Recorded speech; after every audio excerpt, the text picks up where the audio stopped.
चलो, कल जो भाग 12 पढ़े थे उसके अंतर्गत भाग 12 में क्या चीज पढ़े थे, कल बता दो। क्या चीज?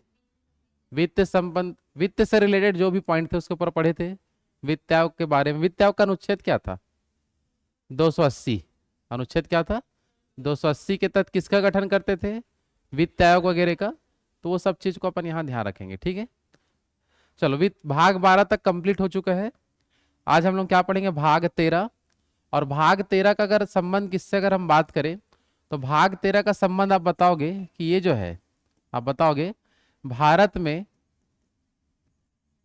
व्यापार एवं वाणिज्य। क्या बताओगे? भारत में व्यापार और वाणिज्य से रिलेटेड ये टॉपिक होगा हमारा। और भाग 13 के अंतर्गत कहां से कहां तक के अनुच्छेद पढ़ने हैं? 301 से चालू होगा और कहां तक? 307 तक के आर्टिकल इसमें होगा। आए समझ में? तो भाग 13 में कहां से कहां तक अनुच्छेद आते हैं बोलेंगे तो 301 से 307। और इसका टॉपिक क्या रहेगा जल्दी बताओ? भारत में व्यापार एवं वाणिज्य से रिलेटेड हम कुछ टॉपिक देखेंगे। क्लियर सबका? तो इसमें पूरा अनुच्छेद आपको नहीं पढ़ना है। अनुच्छेद 301 से लेकर 304 तक का हमारे लिए इंपॉर्टेंट है, उसी की चर्चा करेंगे, ठीक है। चलो, तो सबसे पहले हम देखते हैं अनुच्छेद क्रमांक 301। अनुच्छेद क्रमांक क्या है जल्दी बता दो? 301। इस अनुच्छेद में देखते हैं क्या चीज की चर्चा किया गया है। चलो, तो अनुच्छेद 301 के तहत बताया गया है कि भारत में क्या चीज की हमको स्वतंत्रता प्राप्त है। अनुच्छेद 301 के तहत तो आप बात बताएंगे कि भारत में व्यापार और वाणिज्य, भारत में क्या बताएंगे? व्यापार और वाणिज्य की हमको क्या है? स्वतंत्रता प्राप्त है। किस आर्टिकल में लिखा है बोलेंगे तो 301 में। बस इतना चीज इसमें बताना है और कोई खास बात नहीं है। आर्टिकल 301 क्या है? सब लोग एक साथ बताओ क्या लिखा है इसमें? व्यापार और वाणिज्य की हमको क्या दी गई है? स्वतंत्रता। बस इतना ही है आर्टिकल नंबर 301। याद रहेगा सबको? ठीक, आगे बढ़ते हैं हम लोग। इसके बाद आर्टिकल नंबर देखते हैं हम इसके बाद 302। चलो, अनुच्छेद 302 के तहत अगर हम देखें ध्यान से कि इसके अंतर्गत क्या चीज की चर्चा किया गया है।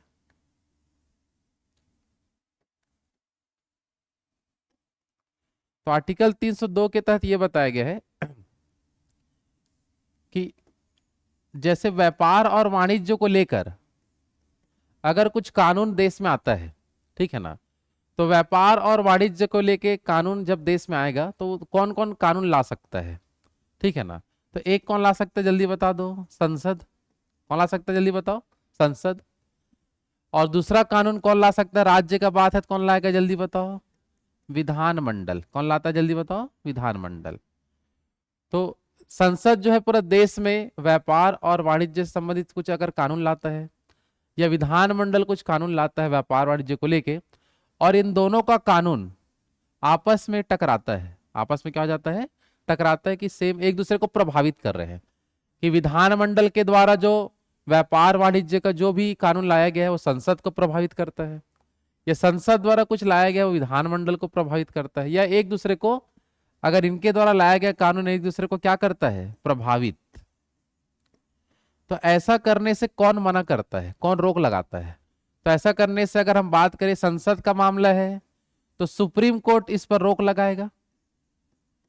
सुप्रीम कोर्ट इस पर क्या लगाता है? रोक लगा सकता है।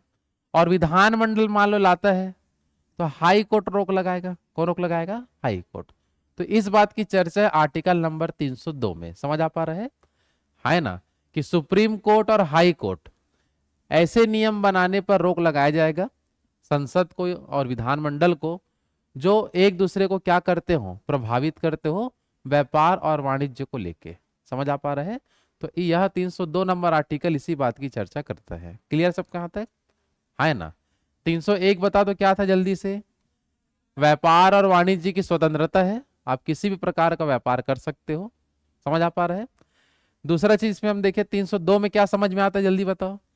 कि संसद और विधानमंडल कुछ कानून लाता है इस टॉपिक को लेके, जो भाग हमारा कौन सा भाग पढ़ रहे हैं 13 में जो है, उसको लेके कुछ कानून आता है और दोनों में टकराव हो जाता है या एक दूसरे को क्या करते हैं प्रभावित, तो सुप्रीम कोर्ट या हाई कोर्ट उस पर क्या लगा सकता है, रोक लगाता है। क्लियर सबके यहाँ तक?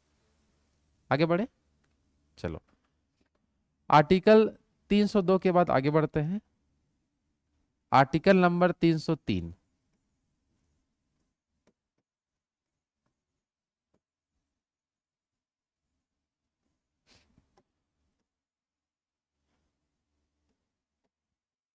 चलो आर्टिकल नंबर जो 303 है, इसका अगर हम बात करें तो इसमें क्या बताया गया है, एक मिनट थोड़ा सा मिस्टेक हो गया है। ये जो आर्टिकल नंबर 302 है, मैं गलती से 303 वाला बता दिया हूँ, ठीक है ना, तो कोई दिक्कत नहीं है। अनुच्छेद 303 में ये बात कहा गया है, थोड़ा याद रखना, ठीक है ना। 303 का बात क्या है कि संसद विधानमंडल ऐसा कानून लाते हैं जो एक दूसरे को क्या करते हैं प्रभावित, तो सुप्रीम कोर्ट या हाई कोर्ट उस पर क्या लगा सकता है, रोक।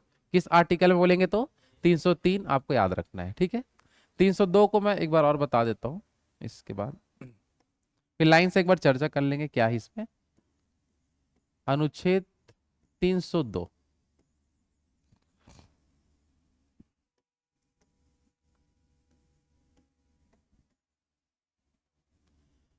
चलो आर्टिकल क्रमांक 302 है, इसमें देखो क्या बताया गया है कि संसद को, इसको बता दो, संसद को राष्ट्रीय हित को ध्यान में रखते हुए, किसको ध्यान में रखते हुए, राष्ट्रीय हित को ध्यान में रखते हुए किसी भी व्यापार पर ये प्रतिबंध लगा सकता है। क्या लगा सकता है, प्रतिबंध। ये 302 में लिखा हुआ है, ध्यान देंगे सब लोग कि संसद जो है व्यापार या वाणिज्य पर प्रतिबंध लगा सकता है। क्या लगा सकता है, प्रतिबंध। किस आर्टिकल के तहत, 302। अगर ये व्यापार पर जो प्रतिबंध लगा रहे हैं और वो प्रतिबंध जो है राष्ट्रीय हित के लिए है, किसके लिए बताओ, राष्ट्रीय हित को ध्यान में रखते हुए अगर ऐसा किया जा रहा है तो संसद को अधिकार है किसी भी व्यापार पर प्रतिबंध लगाने का। समझ आ पा रहा है? तो ये चीज को आपको ध्यान रखना है कि अगर व्यापार सही है तो उस पर कोई प्रतिबंध नहीं लगेगा। अगर व्यापार मान लो ऐसा लग रहा है कि वो देश के लिए हानिकारक है, समझ आ पा रहे हैं, राष्ट्र के लिए खतरा है, तो ऐसे व्यापार पर क्या लगाया जा सकता है, प्रतिबंध। और प्रतिबंध लगाने का शक्ति किसके पास होता है, संसद के पास। किस आर्टिकल के तहत, 302। तो अब लाइन से हम तीनों को देखते हैं। 301 सबको याद रहेगा, व्यापार और वाणिज्य करने की हमको क्या है, स्वतंत्रता। तो अब किसी भी प्रकार का व्यापार आप करते हो तो आपको उसकी आजादी है, लेकिन संसद उस पर प्रतिबंध लगा सकता है कि 302 के तहत। किस चीज को ध्यान में रखते हुए, राष्ट्रीय को ध्यान में रखते हुए किसी भी व्यापार पर प्रतिबंध भी लग सकता है अगर गलत है तो। समझ आ पा रहा है? फिर हम देखें कि अब राष्ट्रीय, अगर व्यापार से रिलेटेड अगर कुछ कानून आता है और संसद विधानमंडल दोनों लाते हैं, दोनों एक दूसरे का क्या करते हैं, प्रभावित, टकराव होता है, तो ऐसे कानून पर कौन कौन रोक लगा सकता है, सुप्रीम कोर्ट या हाई कोर्ट क्या लगा सकता है, रोक लगा सकता है। क्लियर सबके हाथ है? चलो अब आते हैं इसके बाद आर्टिकल नंबर 304।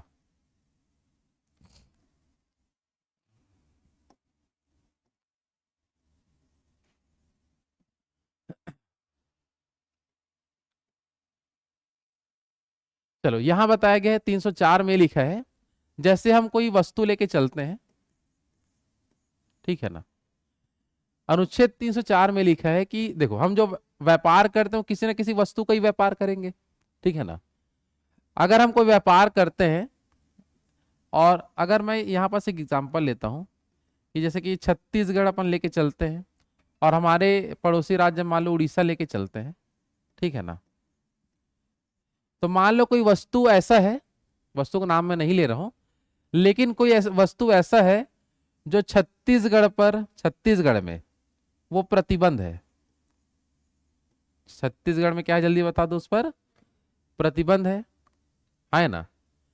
लेकिन उड़ीसा पर मान लो प्रतिबंध नहीं है, तो वो अनुच्छेद 304 का उल्लंघन माना जाएगा।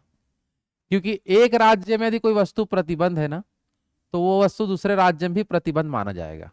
समझ आ पा रहा है ना?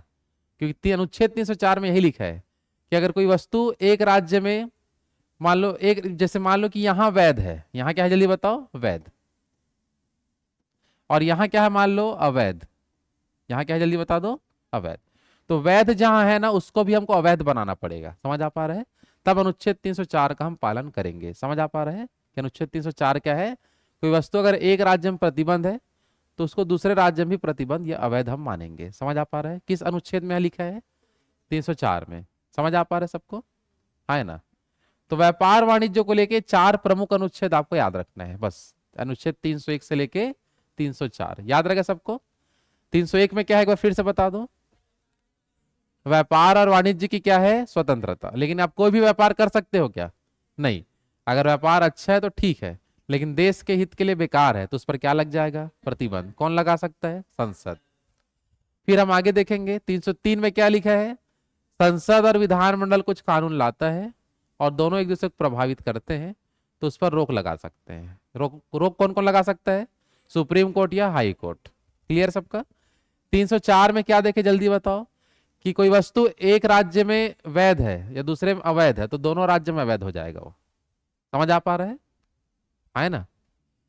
चलो, तो ये हो गया हमारा भाग जो 13 पढ़े थे। भले ही अनुच्छेद 301 से 307 तक है, लेकिन हम प्रमुख अनुच्छेद बस इसमें देखे हैं। क्लियर सबका। चलो, इसके बाद आता है आपका भाग 13 के बाद क्या आएगा, भाग 14। ठीक है, भाग 14 में आर्टिकल है 308 से स्टार्ट होता है और 323 तक है। कहां से कहां तक है जल्दी बताओ, 308 से लेकर 323।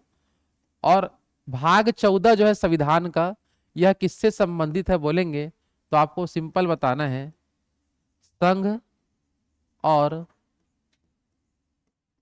राज्यों, संघ और राज्यों के अधीन सेवाएं। चलो, टॉपिक क्या है जल्दी बता दो, संघ और राज्यों के अधीन सेवाएं, जिसको हम यूपीएससी के नाम से जानते हैं, है ना। और किसी स्टेट का है तो स्टेट का नाम लेते हैं, जैसे कि हम लोग सीजीपीएससी बोल सकते हैं। तो ये सब चीज हमको याद रखना है कि इसकी जो चर्चा भाग 14 में है। समझ आ पा रहा है, यूपीएससी और जो पीएससी है स्टेट पीएससी, उसकी चर्चा किस आर्टिकल में किया गया है क्या बताओगे, भाग 14 में है। और आर्टिकल नंबर कहां से कहां तक, 308 से लेकर 323 में इसकी पूरी चर्चा किया गया है। समझ आ पा रहा है, याद रहेगा। इसमें से भी देखो पूरा अनुच्छेद नहीं पढ़ना है, मेन मेन अनुच्छेद बताऊंगा उसी के एकदम रट लेना। समझ आ पा रहा है, उतना ही इसमें क्वेश्चन आता है जो इसमें हम पढ़ेंगे। समझ आ पा रहे हैं। चलो, तो इस यहां से जो भाग 14 से सबसे ज्यादा बार जो क्वेश्चन रिपीट होता है वो आप सिंपल देखोगे, वो रहेगा अनुच्छेद क्रमांक 312। इसको एकदम अच्छे से पढ़ लेना। कौन सा बोला मैं, अनुच्छेद क्रमांक जो 312 है, इसको एकदम इंपॉर्टेंट मान के चलना इस भाग के लिए। अगर भाग 14 से क्वेश्चन बनाना है तो अनुच्छेद 312 को ही बनाया जाता है कभी भी, अभी तक जो देखा गया है एग्जामों में, तो इसको याद रखना है। क्लियर सबका। तो अनुच्छेद 312 जो है यह किससे संबंधित है, तो अनुच्छेद 312 संबंधित है अखिल भारतीय सेवाओं से।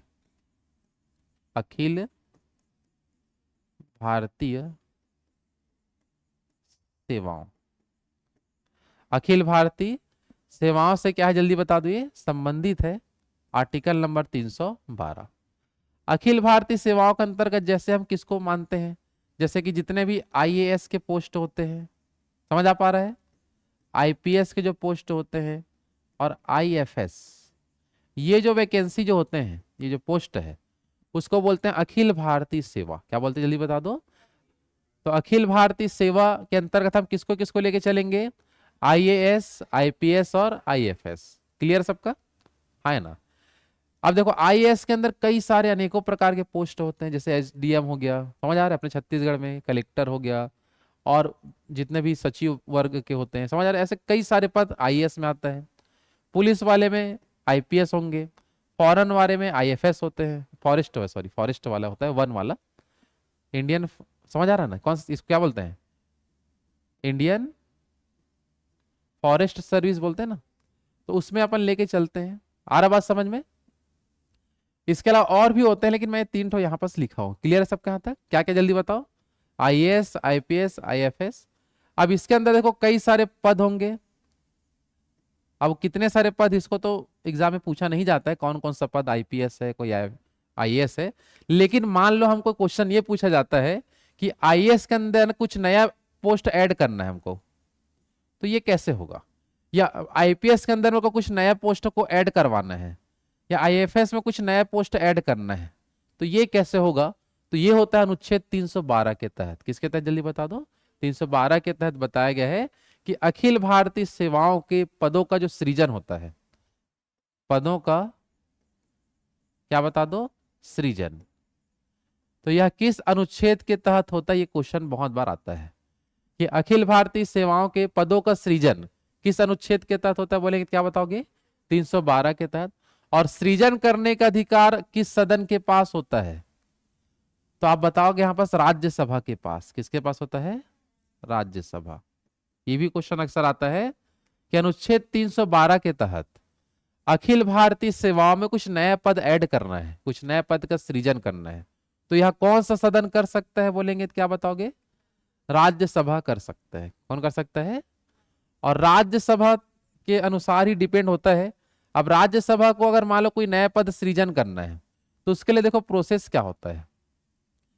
तो प्रोसेस ये होता है कि राज्यसभा में पहले प्रस्ताव लाया जाएगा और राज्यसभा इसको 2/3 बहुमत से पास कर दिया। 2/3 बहुमत से क्या कर दिया? पास। ठीक है ना? और उसके बाद वो कहां जाएगा? जल्दी बता दो। लोकसभा के पास।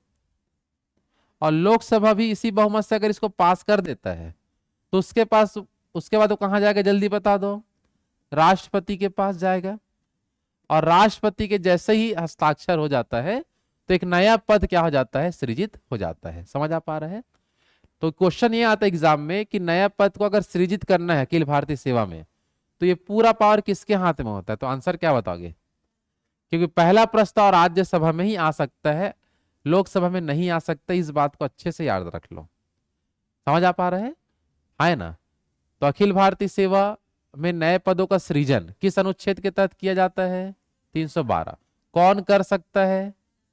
लोकसभा तो केवल फॉर्मेलिटी के लिए ही आगे बढ़ेगा, लेकिन मेन कहां पास मेन बहुमत चाहिए होता है? राज्यसभा में। क्लियर सबके यहां तक?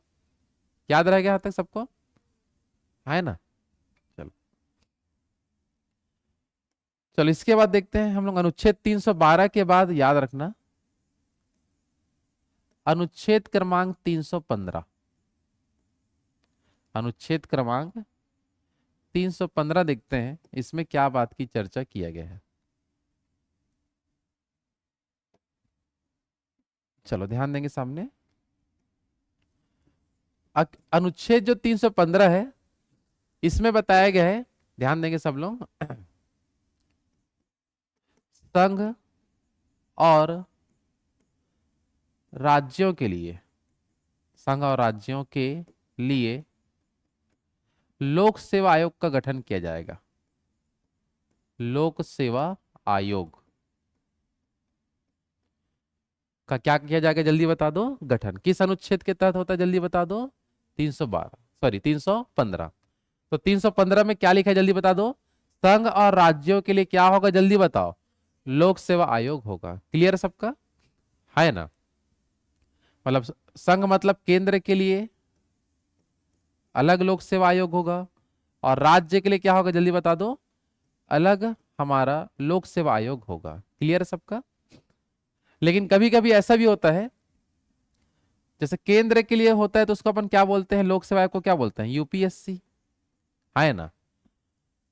और राज्य के लिए है तो उसको अपन क्या बोलते हैं? स्टेट पीएससी बोल सकते हैं, राज्य लोक सेवा आयोग।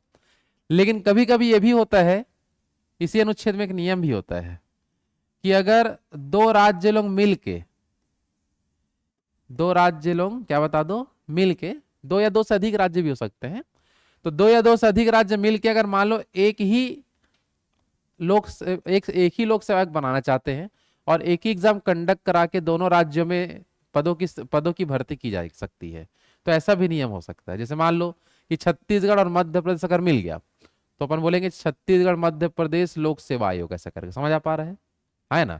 तो ऐसा दो राज्य मिलके भी एक लोक सेवक बना सकता है। केंद्र के लिए एक लोक सेवक होगा, राज्यों के लिए होगा, और चाहे तो अनुच्छेद 315 में और क्या नियम है जल्दी बता दो, कि दो या दो से अधिक राज्य मिलकर एक लोक सेवक भी बना सकते हैं, और उसे हम बोलते हैं संयुक्त लोक सेवा आयोग। क्या बोलते हैं जल्दी बताओ? संयुक्त लोक सेवा आयोग। तो अनुच्छेद 315 सबको समझ आ रहा है नहीं? जल्दी बता दो। 315 में क्या लिखा है? केंद्र के लिए, राज्य के लिए, या दो से अधिक राज्यों के लिए लोक सेवा आयोग होगा। क्या होगा जल्दी बता दो? लोक सेवा आयोग होता है। क्लियर है यहां तक सबका? है ना? चलो, 312 समझ में आ गया क्या है? अखिल भारतीय सेवा में नए पद का सृजन किस अनुच्छेद के तहत होता है? 312। पूरा शक्ति किसके हाथ में है? राज्यसभा। 315 सबको क्लियर है? केंद्र के लिए और राज्यों के लिए क्या होगा? लोक सेवा आयोग। केंद्र के लिए क्या होता है? यूपीएससी। राज्यों के लिए स्टेट पीएससी, और दो या दो से अधिक राज्य हैं तो संयुक्त लोक सेवा आयोग होगा उस समय। समझ आ पा रहे हैं यहां तक? है ना? चलो, अब इसके बाद हम आगे बढ़ते हैं। अनुच्छेद नंबर 316।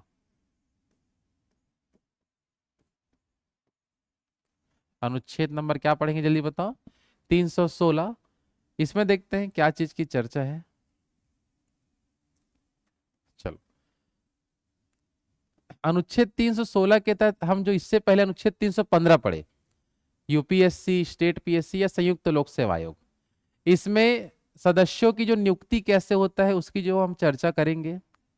नियुक्ति के साथ साथ उनकी पदावधि कितनी होती है, वहां जो मेंबर बैठते हैं यूपीएससी में और स्टेट पीएससी जैसे होता है संघ राज्य लोक सेवा आयोग का भवन होगा, वहां उनके अध्यक्ष और सदस्यों लोग बैठते हैं, वैसे यूपीएससी का भी भवन होता है। समझ आ पा रहा है? तो वहां जो व्यक्ति बैठेंगे उनकी नियुक्ति कौन करेगा, उनकी पदावधि कितनी होगी, इस बात की चर्चा किस आर्टिकल में है बोलेंगे तो 316 में आपको बताना है। क्लियर सबके यहाँ तक? है ना? तो अब हम देखो यहां पर इसको तीन कैटेगरी में नियुक्ति को हम बांटेंगे भाई। आ रहा बात समझ में?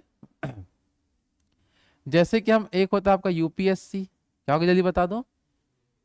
ठीक है ना?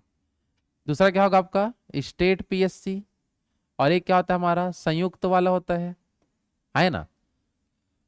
तो हम बात करेंगे लोक सेवा आयोग का। अगर हम बात करें संघ लोक सेवा आयोग का, अध्यक्ष का या सदस्यों का, समझ आ पा रहा है? अध्यक्ष या अन्य सदस्यों का अगर हम बात करेंगे तो इसकी नियुक्ति कौन करता है? तो इसकी नियुक्ति करता है, आप आंसर में लगाओगे भाई, राष्ट्रपति। कौन करता है जल्दी बता दो? संघ लोक सेवा आयोग के अध्यक्ष और अन्य सदस्य की नियुक्ति कौन करता है? राष्ट्रपति करता है। समझ आ पा रहे कि नहीं जल्दी बता दो? उसी प्रकार से अगर संयुक्त लोक सेवा आयोग है कहीं पास, तो उनके भी अध्यक्ष की और सदस्यों की नियुक्ति कौन करेगा जल्दी बताओ? राष्ट्रपति ही करता है। कौन करता है? राष्ट्रपति। लेकिन हम मान लेते हैं राज्य लोक सेवा आयोग है, समझ आ पा रहे क्या जल्दी बता दो? राज्य लोक सेवा आयोग, तो राज्य लोक सेवा आयोग है, तो यहां अध्यक्ष और सदस्यों की नियुक्ति कौन करता है बोलेंगे तो राज्यपाल करता है। कौन करता है? राज्यपाल। तो ये नियुक्ति के बारे में सबको याद रहेगा कि नहीं जल्दी बता दो? नियुक्ति क्लियर सबका? संघ लोक सेवा आयोग के अध्यक्ष और सदस्यों की नियुक्ति राष्ट्रपति, संयुक्त लोक सेवा आयोग के अध्यक्ष सदस्यों की नियुक्ति कौन करेगा? राष्ट्रपति। लेकिन राज्य लोक सेवा आयोग है, उसके अध्यक्ष और सदस्यों की नियुक्ति कौन करता है? तो जो जिस स्टेट का उस स्टेट का राज्यपाल करेगा। क्लियर है तक सबका? है ना? समझ आ पा रहा था? चलो, इसके बाद हम देखते हैं पदावधि के बारे में। किसके बारे में देखते हैं? पदावधि, कि कितने समय के लिए इनको बनाया जाता है। ठीक है ना? तो यहां पर हम ध्यान देंगे कि पदावधि का अगर हम बात करें यूपीएससी को लेके, किसको लेके जल्दी बताओ? यूपीएससी। तो यूपीएससी के अध्यक्ष के जो मेंबर हैं, मतलब कोई भी सदस्य हो, कहीं का भी एक मेंबर होता है, चाहे वो राष्ट्र यूपीएससी का हो, स्टेट पीएससी हो या संयुक्त लोक सेवा आयोग हो, इनके सदस्यों का जो कार्यकाल होता है वो होता है 6 वर्ष का। कितने वर्ष का होता है? 6 वर्ष। मतलब लोक सेवा आयोग में यदि किसी की नियुक्ति होता है तो उनका कार्यकाल कितने वर्ष का होता है जल्दी बताओ? 6 वर्ष। क्लियर सबका? लेकिन एक चीज याद रखना है, अगर मान लो कि 6 वर्ष,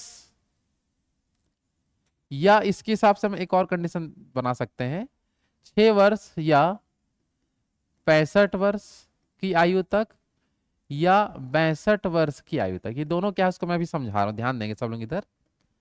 ये जो मैं पदावधि लिखा हूं 6 वर्ष, तो यहां जितने भी सदस्य हैं, चाहे वो अध्यक्ष हो चाहे सदस्य हो, सबका कार्यकाल कितना होता है? 6 साल। लेकिन मान लो अगर मैं बात करूं अध्यक्ष का, अगर उसको 6 साल नहीं हुआ है लेकिन 65 साल हो गया, कितना साल हो गया? 65 वर्ष का उम्र कंप्लीट हो गया, तो उसको पद से हट, मतलब वो उनका पदावधि खत्म हो जाएगा। समझ आ पा रहा है? ये केवल अध्यक्ष के मामले को लेकर है। और कहां के अध्यक्ष को? संघ लोक सेवा आयोग के अध्यक्ष जो होंगे उनका कार्यकाल 6 वर्ष या 65 वर्ष की आयु तक है। इसमें से जो पहले होगा उसके हिसाब से उनका पदावधि खत्म होगा। अगर 65 साल नहीं हुआ है, 6 साल कंप्लीट हो गया तो हट जाएगा। 6 साल नहीं हुआ है, 65 साल हो गया तो हट जाएगा। जो पहले होगा उसके हिसाब से हम लेंगे। समझ आ पा रहा है? हाँ या ना, जल्दी बताओ। लेकिन हम बात करते हैं राज्य लोक सेवा आयोग और संयुक्त लोक सेवा आयोग, इनके अध्यक्ष या सदस्य जो होते हैं, इनका कार्यकाल 6 साल तो रहेगा, लेकिन इनका आयु 62 ईयर लिया गया है, 62 वर्ष। कितना लिया गया है? 62 वर्ष। 6 वर्ष या 62 वर्ष की आयु तक जो पहले कंप्लीट होगा उसके हिसाब से उनका पदावधि खत्म। समझ आ रहा है?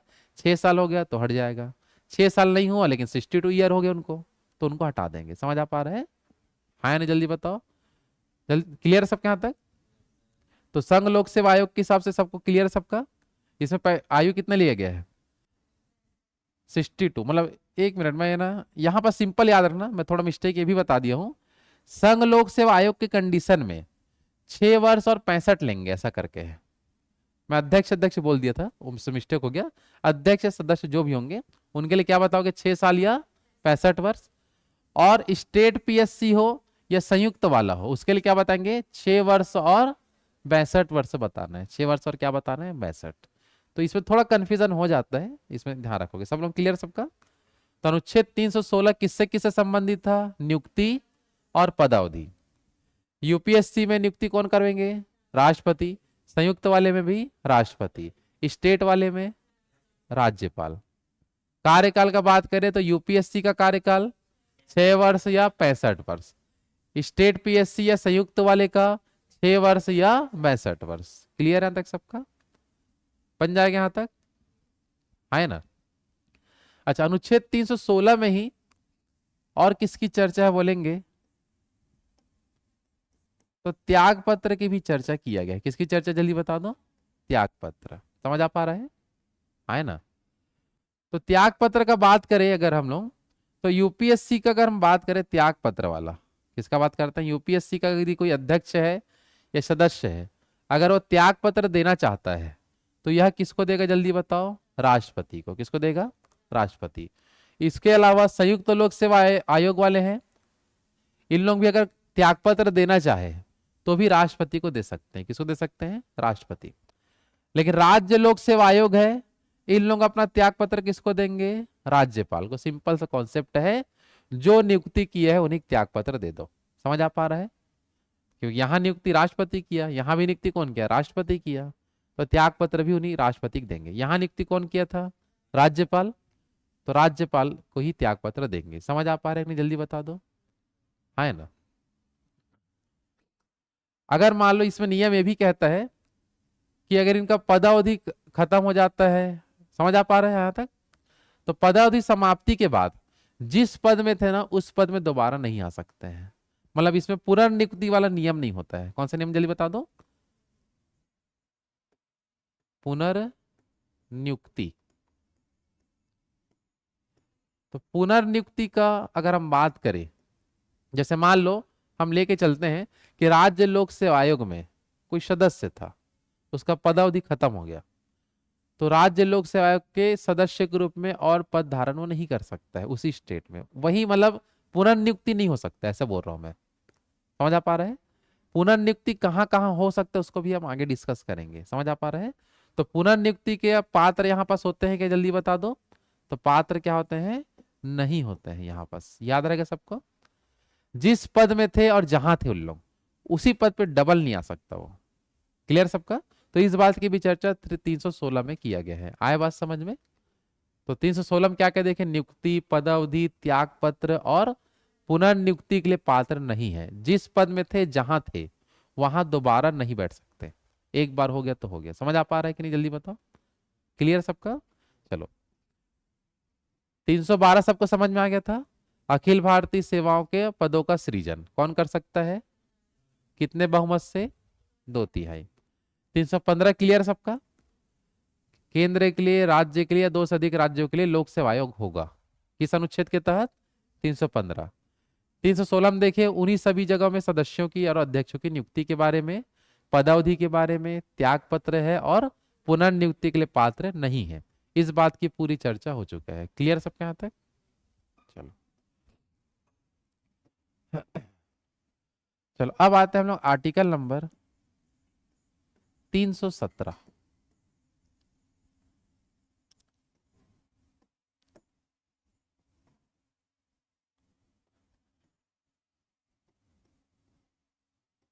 चलो, आर्टिकल क्रमांक जो 317 है, इसमें यह बताया गया है, जैसे कि संघ लोक सेवा आयोग के जो अध्यक्ष होते हैं, या संघ ना बोल के मैं बोल सकता हूं लोक सेवा आयोग के जो अध्यक्ष होते हैं, अध्यक्ष या अन्य सदस्य, अन्य सदस्य, अगर इनको पद से हटाना है, पद से क्या करना है? हटाना है। पद से हटाना या निलंबित करना है। क्या करना है? निलंबित। निलंबित को क्या बोलते हैं इंग्लिश में?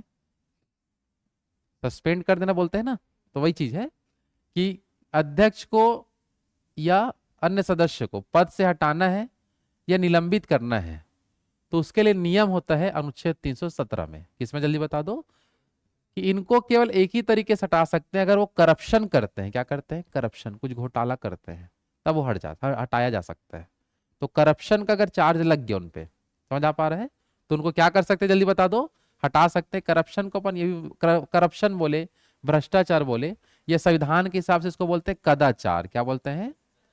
तो केवल एक ही टॉपिक होता है इनको हटाने का, और किसी भी तरीके से नहीं हटा सकते। अगर संघ लोक सेवा आयोग है, राज्य लोक सेवा आयोग के कुछ अध्यक्ष या सदस्य हैं, अगर उन पर करप्शन का चार्ज लगा है, तो ही उनको पद से हटा सकते हैं, उसके अलावा और नहीं हटा सकते हैं। समझ आ पा रहे हैं? और उन पर अगर कदाचार का आरोप लगा है किसी भी मेंबर पर, समझ आ पा रही है, अध्यक्ष पर, तो इसकी जांच करने के लिए कौन आता है, या जांच कौन करता है? क्या बताओगे? सुप्रीम कोर्ट जांच करेगा कि जो उनके ऊपर आरोप लगा है करप्शन का, वो सही है कि गलत है। तो इसकी पूरी जांच हम कहां करवाएंगे? सुप्रीम कोर्ट इसकी क्या करता है? जल्दी बता दो। जांच करता है। हाँ, है ना? तो हटाने के लिए तो सिंपल प्रोसेस क्या है? कदाचार का आरोप है, अगर वो सिद्ध हो गया तो उनको पद से हटा देंगे। समझ आ पा रहे हैं? लेकिन मान लो कुछ गलत काम किया, लेकिन उसको पद से नहीं हटाते हैं, तो कुछ समय के लिए उसको निलंबित कर सकते हैं। क्या कर सकते हैं? निलंबित। तो निलंबित कौन कौन कर सकता है? तो निलंबित 2 लोग कर सकते हैं। एक बताओगे राष्ट्रपति, कौन कर सकता है? और दूसरा बताओगे राज्यपाल, कौन कर सकता है? अगर संघ लोक सेवा आयोग है, संयुक्त लोक सेवा आयोग है, तो वहां वाले को राष्ट्रपति सस्पेंड कर सकता है। और राज्य लोक सेवा आयोग है तो राज्यपाल सस्पेंड कर सकता है किसी भी अध्यक्ष को या सदस्य को लोक सेवा आयोग के। क्लियर है सबके यहां तक? तो 317 सबको समझ में आ रहा है, हाँ या ना? जल्दी बताओ। तो 317 के तहत क्या किया जाता है? जल्दी बताओ। अध्यक्ष या अन्य सदस्यों को क्या कर सकते हैं? हटा सकते हैं या निलंबित कर सकते हैं। हटाने के लिए कौन सा आरोप होना चाहिए? कदाचार का या भ्रष्टाचार का। समझ आ रहा है? और इसकी पूरी जांच कौन करेगा? सुप्रीम कोर्ट के द्वारा। अगर निलंबित करना है कुछ समय के लिए, 1 महीना, 2 महीना, 6 महीना, साल भर, जैसे भी है, तो राष्ट्रपति कर सकता है या राज्यपाल कर सकता है। क्लियर है यहां तक सबका? हाँ, है ना? चलो चलो, अब हम देखते हैं आर्टिकल नंबर इंपॉर्टेंट में, अनुच्छेद क्रमांक 319। क्या देखते हैं? जल्दी बता दो। 319।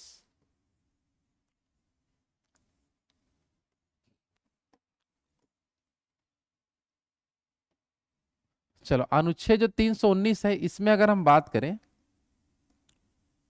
तो इसमें बहुत सारे बातों की हम चर्चा करने वाले हैं अनुच्छेद 319 में, ठीक है ना। तो सबसे पहले अगर हम बात करें अनुच्छेद 319 के तहत, अगर कोई व्यक्ति यूपीएससी का अध्यक्ष है, मतलब इसमें देखो हम 4 प्रकार के चीजों की चर्चा करेंगे। तो पहले हम किसकी चर्चा करेंगे, यूपीएससी के अध्यक्ष को लेकर कुछ मामले यहां देखेंगे। उसके बाद देखेंगे यूपीएससी के जो सदस्य होते हैं उनकी चर्चा यहां पर हम कुछ करेंगे, है ना। उसके बाद हम देखेंगे जो स्टेट पीएससी होता है, स्टेट पीएससी का जो अध्यक्ष होगा उसको लेके अगर हम देखें क्या क्या इसमें बताया गया है। और चौथा में हम देखेंगे यहां पास स्टेट पीएससी का अगर सदस्य है तो उनको लेके क्या क्या चीज इसमें उल्लेख किया गया है। समझ आ पा रहा है। तो सबसे पहले चीज ये कंफर्म हो जाएगा कि अगर कोई व्यक्ति ये चारों पद में है, ये चारों में से किसी भी पद में है, और उस पद से अगर उनका पदावधि खत्म हो गया, पदावधि क्या हो गया, खत्म हो गया, तो उसके अलावा वो कोई भी पद ग्रहण नहीं कर सकता, चाहे वो केंद्र सरकार का पद हो या राज्य सरकार का पद हो, किसी भी प्रकार के पद को ग्रहण नहीं कर सकता है। मतलब मैं कौन सा पद बोल रहा हूं कि इस पद को छोड़कर, समझ आ पा रहा है, इस पद को क्या बोल रहा हूं मैं, छोड़कर कोई भी पद ग्रहण नहीं कर सकता उसके बाद। समझ आ पा रहे कि नहीं। किस आर्टिकल में यहां लिखा है, 319 में। ये कोई भी पद में बोल रहा हूं, कौन सा पद बता रहा हूं, इनको हटा के देश में जितने भी गवर्नमेंट के पोस्ट हैं वो किसी में भी नहीं जा सकते। अगर वह यूपीएससी का अध्यक्ष से हट गया पद से तो कोई पद ग्रहण नहीं कर सकता। समझ आ पा रहा है। लेकिन इन लोगों के पास कुछ कुछ ऑप्शन होता है, उसको मैं पहले समझा रहा हूं, ठीक है। जैसे मान लो कि स्टेट पीएससी का कोई सदस्य है, तो हम इससे पहले एक नियम पढ़े थे, याद रखना, पुनर्नियुक्ति वाला। उसी पद में वो पुनर्नियुक्ति नहीं हो सकता। किस आर्टिकल के तहत, 316 में लिखे हैं कि जिस पद में वो बैठा था उसी पद में डबल नहीं आएगा। समझ आ पा रहे हैं। तो डबल नहीं आएगा तो कहां कहां जा सकता है। तो यूपीएससी का सदस्य है, स्टेट पीएससी का सदस्य है, तो वह स्टेट पीएससी का अध्यक्ष बन सकता है ना। और जैसे मान लो मैं यहां पास लेके चलता हूं कि मैं मान के चलता हूं छत्तीसगढ़ का कोई, छत्तीसगढ़ लोक सेवा आयोग है, वहां का मेंबर था, लेकिन दूसरे स्टेट का जो आयोग है वहां वो जा सकता है। अन्य राज्य में वो उस पद को ग्रहण कर सकता है, वापिस छत्तीसगढ़ में ग्रहण नहीं कर सकता है। ये बात समझ पा रहे हो कि नहीं। अभी मैं किसके बारे में से केवल बता रहा हूं, राज्य लोक सेवा आयोग के जो सदस्य होंगे, जिस राज्य में थे, पदावधि खत्म हो जाता है तो जिस राज्य में थे उस राज्य में फिर से नहीं नियुक्त होंगे, दूसरे स्टेट वाले में नियुक्त हो सकता है। समझ आ रहा है। या इनके पास देखो और क्या क्या ऑप्शन है, या तो अगर दूसरे स्टेट में नहीं जाता है तो उसी स्टेट का जो अध्यक्ष बन सकता है, क्या बन सकता है, अध्यक्ष। उसी स्टेट का जो आयोग है उसका क्या बन सकता है, अध्यक्ष बन सकता है। अगर छत्तीसगढ़ में ही रहना है मान लो तो अध्यक्ष पद में रह सकता है बस, क्योंकि इससे ऊंचा पद है। पद चेंज हो गया ना, उसी में पुनर्नियुक्ति नहीं होगा, जहां था वहां अदर स्टेट में जा सकता है, या उसी स्टेट का अध्यक्ष का पद ग्रहण कर सकता है। समझ आ पा रहा है कि नहीं, है ना। पद से नीचे कभी नहीं आ सकते, ऊपर बस जा सकते हैं। अब अगर बात करूं मैं किसके बारे में, जल्दी बताओ, लोक सेवा आयोग का अध्यक्ष का, स्टेट वाला। समझ आ पा रहा है। तो उसी राज्य में पुनर्नियुक्ति नहीं होगा, है ना। दूसरे राज्य का अध्यक्ष बन सकता है ना, लेकिन सदस्य नहीं बन सकता है, सदस्य नहीं बनेगा। समझ आ पा रहा है कि नहीं सब लोगों को, है ना। या इसके पास देखो और क्या क्या ऑप्शन है, ये सीधा क्या बन सकता है, यूपीएससी का सदस्य भी बन सकता है ना। यूपीएससी क्या बन सकता है, सदस्य। क्लियर सबका। और यूपीएससी का जो कोई सदस्य है ये तो नीचे जा ही नहीं सकता राज्य वाले में, तो कि उससे नीचे का पद ग्रहण कर सकते हैं क्या, नहीं। ये वाला केवल क्या बन सकते हैं, अध्यक्ष बन सकता है। समझ आ पा रहे हैं। क्या अध्यक्ष के पास कुछ ऑप्शन है क्या। तो अध्यक्ष, अगर कोई यूपीएससी का अध्यक्ष है उसका पदावधि खत्म हो गया तो कोई भी पद ग्रहण कभी नहीं कर सकता, नीचे तो आ ही नहीं सकता, ना ही गवर्नमेंट का कोई पद ग्रहण कर सकता है। किस आर्टिकल में पूरा नियम है जल्दी बताओ? 316 में, इस सॉरी 319 में इस बात की पूरी चर्चा किया गया है। 4 लोगों के बारे में है, सबको समझ में आ रहा है? स्टेट वाले हैं तो अदर स्टेट में जा सकते हैं, और अदर स्टेट में जाएंगे अगर उसी स्टेट में रहना है तो ऊंचा पद ग्रहण कर सकते हैं। इसके लिए ये अदर स्टेट में जा सकता है, वहीं तो और पद हो ही नहीं, हो गई नहीं। या तो यूपीएससी वाले में आ सकता है। यूपीएससी के मेंबर क्या बन सकते हैं? अध्यक्ष बन सकते हैं। अध्यक्ष कुछ और बन सकता है क्या? नहीं, उसके पास कुछ नहीं है, तो ये नियम उसके लिए अब जरूर काम करेगा। समझ आ पा रहे कि नहीं जल्दी बताओ? तो ये हो गया अनुच्छेद क्रमांक 319। क्लियर है सबका? समझ आ पा रहा है? चलो एक आर्टिकल बस और बता रहा हूं, उसके बाद ये वाला टॉपिक हमारा खत्म हो जाएगा इंपॉर्टेंट में। अनुच्छेद 320 इस भाग में हम और देख लेते हैं। जो भी इंपॉर्टेंट अनुच्छेद था पूरा मैं समझा दिया हूं आप लोगों को। एक अनुच्छेद और समझा देता हूं, चलो देखो ध्यान से। तो अनुच्छेद 320 में अगर हम बात करें तो अनुच्छेद 320 में यूपीएससी और स्टेट पीएससी इनके कर्तव्य की चर्चा है। इनकी किसकी चर्चा जल्दी बता दो? अब कर्तव्य में बहुत सारी चीज लिखे होते हैं, उसमें से एक कर्तव्य होता है कि इनको परीक्षा का क्या करना होता है? संचालन करना होता है। किस अनुच्छेद के तहत? 320 के तहत यूपीएससी एग्जाम लेगा, अनुच्छेद 320 के तहत राज्य लोक सेवक एग्जाम लेगा, और एग्जाम लेने के बाद राज्य लोक सेवक के जितने पद होते हैं, समझ आ पा रहा है, उन पद पर नियुक्ति करता है। समझ आ पा रहा है? तो फर्स्ट ग्रेड अगर पद है तो यूपीएससी से जाते हैं, सेकेंड क्लास अगर ऑफिसर बनना है तो स्टेट पीएससी जाते हैं, लेकिन उसके लिए क्या फाइट करना है? एग्जाम। तो एग्जाम कंडक्ट कराना इनका कर्तव्य है, ऐसा करना ही होगा। समझ आ पा रहा है? अब कर्तव्य लिख दे, मान लो कोई कोई साल नहीं होगा तो भी हम कुछ नहीं कर सकते, क्योंकि इनका क्या है? कर्तव्य है, एकदम नियम नहीं कि कराना ही है। समझ आ पा रहा है? तो कर्तव्य मतलब है कि उनको कराना होगा। जैसे हमारे छत्तीसगढ़ में नियम बन गए हैं, नवंबर में पद आता है, ठीक है ना, फिर 2-4 महीने बाद प्री, फिर उसके बाद जून में मेंस होता है, तो एकदम सिस्टम बना है। लेकिन ऐसा बीच में टूट गया तो भी हम कुछ नहीं कर सकते, क्योंकि इनका ये क्या है? कर्तव्य है। कर्तव्य के मामले में कुछ नहीं किया जाता। समझ आ पा रहे कि नहीं? तो अनुच्छेद 320 के तहत किसके क्या कंडक्ट होता है जल्दी बता दो? परीक्षाओं का पूरा क्या करते हैं? आयोजन। समझ आ पा रहा है ना? चलो तो ये हो गया हमारा भाग 14 खत्म। समझ आ पा रहा है? भाग 14 है ना? चलो तो भाग 13 हम 14 एक साथ आज देख लिए हैं, एक बार रिविजन कर लो। भाग 13 में कहां से कहां तक आर्टिकल पढ़ोगे? 301 से 307। 301 में हम भाग 13 का टॉपिक क्या है? व्यापार और वाणिज्य से रिलेटेड है। 301 में क्या लिखा है? व्यापार वाणिज्य की क्या है? हमको स्वतंत्रता है, लेकिन हर एक प्रकार पर व्यापार हम कर सकते हैं क्या? नहीं, उस पर प्रतिबंध भी लगा सकते हैं अगर राष्ट्रीय हित को ध्यान में रखते हुए। फिर देखें 303 सबको समझ में आ गया है? संसद विधानमंडल कुछ कानून बनाता है, एक दूसरे को टक्कर करते हैं तो उस पर रोक लग जाता है। समझ आ पा रहा है? 304 सबको क्लियर है? अगर कोई एक राज्य में वस्तु अवैध है तो दूसरे में भी अवैध ही रहेगा। समझ आ पा रहा है? भाग 14 का टॉपिक क्या था जल्दी बताओ? संघ और राज्य के अधीन सेवाएं। 312 के तहत अखिल भारतीय सेवाओं का सृजन होता है, जिसमें मुख्य भागीदारी राज्यसभा। कितना बहुमत? 2/3 बहुमत से पास होना चाहिए। 315 क्या है? संघ और राज्यों के लिए लोक सेवा आयोग होगा, और 2 या 2 से अधिक राज्य मिलते हैं तो क्या होगा? संयुक्त लोक सेवा आयोग होगा। क्लियर सबका?